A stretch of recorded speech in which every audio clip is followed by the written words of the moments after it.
Assalamu alaikum wa rahmatullahi ta'ala wa barakatuhu. Yan uwana akwai wata jita-jita da take nan take ta yawo a WhatsApp wai cewa a'a za a dakatar da WhatsApp, za a kulle WhatsApp, za a yi waye, za a yi waye. Duk waɗannan maganganu da ake ta turawa ba su da wani majiya mai ƙarfi wanda mutum zai kafa hujja da shi ya ce gashi nan yana da tabbaci ga asalin inda gindin maganan ya fito.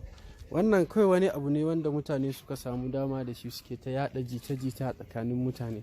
Ba wani abun da ya zamo gaskiya a cikin wannan lamarin, saboda haka ga wannan ƙarin bayanin za ku ji.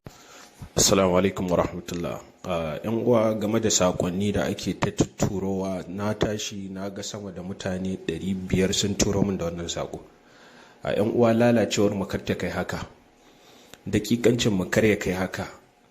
Bature ba haka yake abinsa da ka ba, duk abin da bature yake yi da tsari yake.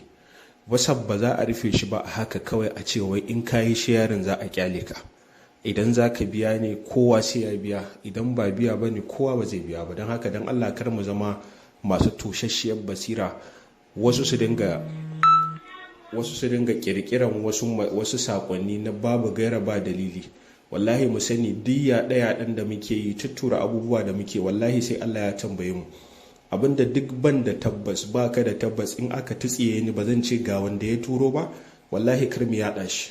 Ga wanda ya kirkire shi kar mu yaɗa shi, mu kiyaye hannayenmu.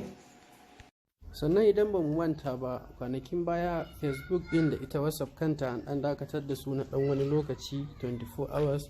So wannan duk ba wani abu bane.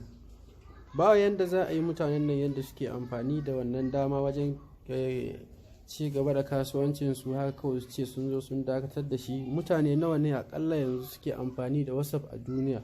WhatsApp ta riga da ta zama duniya ce baki daya, saboda haka babu wani maganganu waɗanda za su dinga tasowa irin waɗannan suna ɗaga muku hankali. Manyan mutane ku ta tura wasu saƙonnin murya, wani ya zauna ya tsara muryarsa kawai yana ta sa ku kuna ta turawa. Wannan wata magana ce wadda ba ta da wata majiya mai amfani, saboda haka mu daina ɓata wa kanmu lokaci, mu daina ɓata datan mu tsaya mu ga abin da yake mai kyau ne mu yaɗa shi. Saboda haka gaskiya duk waɗannan bayanai da suke fitowa bayanai ne wanda ba su da ba hujja a cikinsu. Duk wanda kuma za ka tambaye shi a kai sai dai ta kawo maka cewa shi ma an tura masa ne, shi ma an tura masa ne. To saboda haka mu 'yan Najeriya gaskiya ana wasa da tunaninmu akan irin waɗannan abubuwa. Bai kamata mu dinga bari ana wasa da tunaninmu akan irin waɗannan abubuwa ba. Saboda haka mu mutane ne waɗanda muke da hankali, muna da basira, muna da tunani. Bai kamata mu dinga bari wasu ƙananan mutane suna wasa mana da hankali ba. Duk wani abun da za a ce za a dakatar da shi irin wannan, yanzu kamar misalin Twitter da aka dakatar da shi, kafin a dakatar sai da ya zama kowane ɗan ƙasa ya san da cewa za a dakatar da Twitter.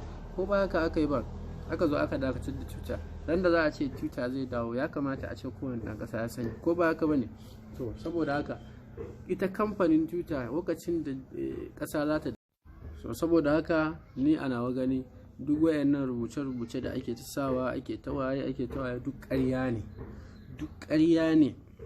Saboda haka mu ci gaba da amfani da WhatsApp ɗinmu. Zamani ne Allah ya kawo mu, ko da a ce yau babu WhatsApp, kafin yanzu ba WhatsApp, mu ba mu mutu ba, mu ci gaba da rayuwarmu, ko ba haka ba? To saboda haka ko da a ce yanzu an ce ba WhatsApp, za a sake kawo wani. Da Facebook kawai muke aiki da shi, daga baya aka zo aka kawo WhatsApp, ya zo ya zama wani da wani ne suke, har ya zo ya zama gama gari duka. So abubuwa, application ga sunan kala-kala. Ba lallai sai ta WhatsApp za mu yi chatting ba, ba lallai sai ta WhatsApp za mu yi business ba, ba lallai sai ta WhatsApp za. Saboda haka mu fahimta cewa kada a dinga wawantar da tunaninmu. Allah, na gode. Ni ne naku Yunus Mubi, sai an jima.